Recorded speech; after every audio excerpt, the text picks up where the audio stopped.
Unit 10, Video 3, 90s and 2000s Economics, NAFTA, dot-com bubble, the 2000 economic crisis. Here are some of the topics that we've already talked about. NAFTA, globalization, dot-com bubble, and buckle up for the 2008 economic crisis. Tariffs are back! Oh my gosh, we're always talking about tariffs, which are taxes on imported goods. You can buy your shoes from an American-made company, but it costs more to make in America because our workers get paid more. Or you can buy them from another country, and because they pay their workers less, they can sell you shoes at a lower rate. So obviously, you're going to buy shoes or whatever products or goods or computers or TVs from other countries because in other countries, they pay their employees nothing, and that means you can buy it at a lower rate. Well, we can prevent this. But first of all, we realize, this is not good. All the money's flowing out of the country. And this has been an issue since Alexander Hamilton in the 18th century and now into the 21st century. How do we prevent this? We want our money to stay here. Their economy is growing. Our economy is shrinking. Well, we can fix this by throwing a tariff on, which is a tax on an imported good. If you want to sell your shoes here, you can sell your shoes, but you also have to pay a tax to bring it in. So now with a 50% tariff, your $5 shoes are actually going to cost a customer $7.50 because your customer in America is paying $5 for the shoe, but the customer is also paying the tariff technically, which means $7.50. Or you can just buy the American-made shoes for $6. Well, clearly Americans then are going to buy our goods in America. So then our money stops flowing out to other countries. The money stays here. Their economy crashes. Ours goes wee, and we start making things in America. That's always the argument for economic protectionism, nationalism, for tariffs, going back to Alexander Hamilton, to the populace today, saying we need to make goods in America, and the way that we can do that is by putting tariffs or taxes on goods that are made in other countries where they don't pay their workers enough money. Problem with that is it's good for American factories when we do these tariffs. The bad thing is you, the consumer, are now paying $6 for a pair of shoes when before you only had to pay $5. There's trade-offs. There's never a solution. If you want to protect American jobs, American customers and consumers must be willing to pay more. If you want to pay less, then that means less jobs here and more jobs overseas. It's a trade-off. There's never a solution. NAFTA, this will lead to NAFTA. So before NAFTA, the North American Free Trade Agreement, there were tariffs protecting American businesses from Canadian factories, from Mexican factories. So if you bought your goods that were made in Canada, you had to pay the price of the good plus the tariff. If you bought your goods that were made in Mexico, you had to pay the price that the goods cost plus a tariff. So more often you bought your goods in America, that meant jobs in America.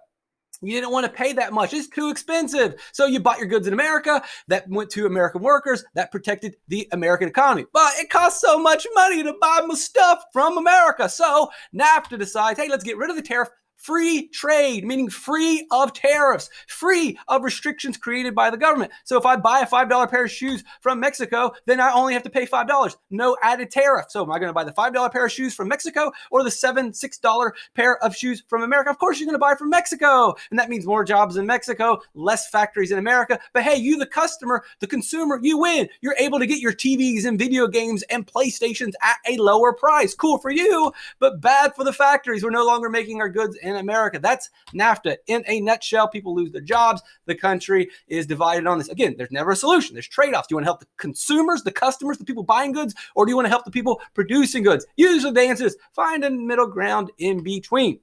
This leads to globalization. In the end, this whole NAFTA thing might have been blown out of proportion, or maybe it was just one step in the direction of globalization. Worldwide trade throughout the country. Get rid of all the trade tariffs. Get rid of all the taxes and allow goods and ideas to free flow about. Well, the downside of that is instead of us buying a bunch of cheap goods from Mexico, we buy all of our cheap goods from China. That's cool because they're cheap goods. We can get TVs and all kinds of cool stuff from China for a very low price. But that means we're not making anything in America. That means American jobs are gone. Boom.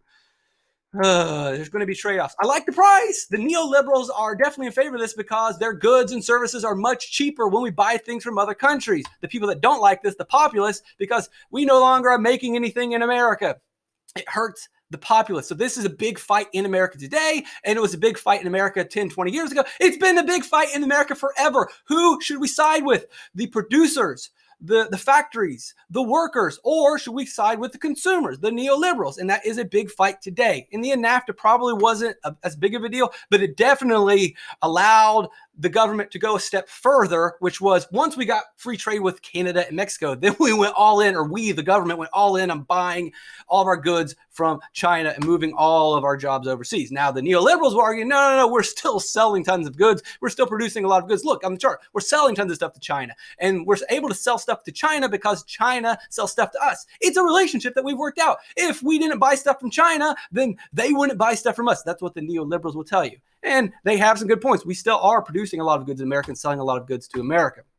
And so both sides, trade-offs. There's never a solution. And here's one of the problems, though, with globalization and the neoliberals. When we're talking about shoes or TVs or video games, you're probably like, whatever, it's just a pair of shoes. Well, what if where we buy those goods is PPE and masks that keep us safe? Today, there is one company, and our government has known for 15 years, our government, this is 2020 right now, our government has known for 15 years that only one factory is making masks in America because of globalization, because of neoliberal ideas, because we buy everything from overseas. Our government has known for 15 years and they've done absolutely nothing about it. And then boom, a pandemic hits, like, hey, we need some masks. Where are we going to get? We can't get any masks because of the neoliberal ideas and all the free trade. All of our goods are made in China. And so when we desperately need something, guess what? We can't get it. So then again, there's always going to be trade-offs. If we decide, hey, we got to make all the masks in America, that's fine. But if we make things in America, we have to pay American workers, which make a lot more money, which means the price of goods have to go up. There are trade-offs. You have to decide what trade-offs you are willing to accept. There's not going to be a solution. It's not going to be all winners. Some people are going to lose. Some people are going to get hurt. You have to decide as an American people that elect a government, what trade-offs are you willing to accept? The populists versus the neoliberals, they have to find a common ground. Right now, there is no common ground between these two. During the 1990s, we have the internet is invented, and we have all these companies that come out of nowhere. The one that we'll pick on for this video is called theglobe.com. Remember, economics, demand goes up, price goes up. Demand goes down, price goes down. Supply goes down, price goes up. Supply goes up, price goes down. The price is always changing because there is no real price. There is a tangible price or capital of what factories and resources and machines you own, and you can have a decent idea of what your company is worth. But more often than not, your company is not worth the amount of supplies and goods that you have. Your company is worth how bad people want it or don't want it, or how much of a supply increases, or how rare your item is affects the price. For example, a pizza place sells 100 pizzas in one day. At $10, 350 days a year, that's $350,000 worth of pizza. So, hey, your pizza place is worth $350,000 based on those actual tangible numbers. But that number can go up or down. If all of a sudden people don't like your pizza and you're only able to sell your pizzas at $7, boom, pow, wow, your company's only worth $245,000. Wait, but my company was worth $350,000. Yeah, but the demand is lower, so the price of your goods is lower. So actually, you're worth a lot less. And that can reverse, and it can go up and down. And so the reality is price is kind of made up. There's never really a good idea of what your company's worth. And this is a tangible pizza place that's selling an actual product. What about the internet? What about all these internet companies in the 1990s? What are they worth? What are they making? How do we value this? And a lot of our leading economists that were in control of the government at that time, Greenspan and Clinton's administration, this is a new economy. We can't come up with real values anymore. It's a whole new world. Yes, we can. Companies still have value, but we have to understand that demand is going to change these prices. So the sellers look at the globe and say, like, how much is it worth? What do they make? I don't know what they're making, but this is the internet. And who knows? It's going to be worth a lot someday, so I better buy it now. And all these investors start buying the globe, like, oh, it's the wave of the future. This is a new economy. We don't know what they're making. We don't know if they're selling pizzas at $10 or whatever, but we know it's going to be worth something someday, so we better invest now. And as it goes up and up and up, it goes from $4 million, the tangible actual value that they were designed, it goes all the way up to $80 million. The problem is they weren't selling anything. They weren't making anything. They weren't making any money. The only reason they were worth $80 million is because people thought they were worth $80 million. And eventually people realized, hey, I don't think these internet companies are making anything. I don't think they're working anything. I don't think anything's happening here. And it's not just the globe. It's a lot of all these sudden these new creations, technological, like, oh, it looks cool. It's fancy. It's awesome. But they don't make anything and they can't sell anything. Eventually it's going to collapse when we realize it. And they realize it. And the sellers start selling. This is what causes the dot crash boom. People realize it's a bubble. The prices are inflated. It's not real. They're not worth anything. And just as fast as it goes up and way higher than it's worth, it can go way lower than it's worth. And it crashes along with all other internet economies. Oh, I thought this was a new economy. It's not a new economy. The rules are still the same. If you can't make and sell something, you're not going to work.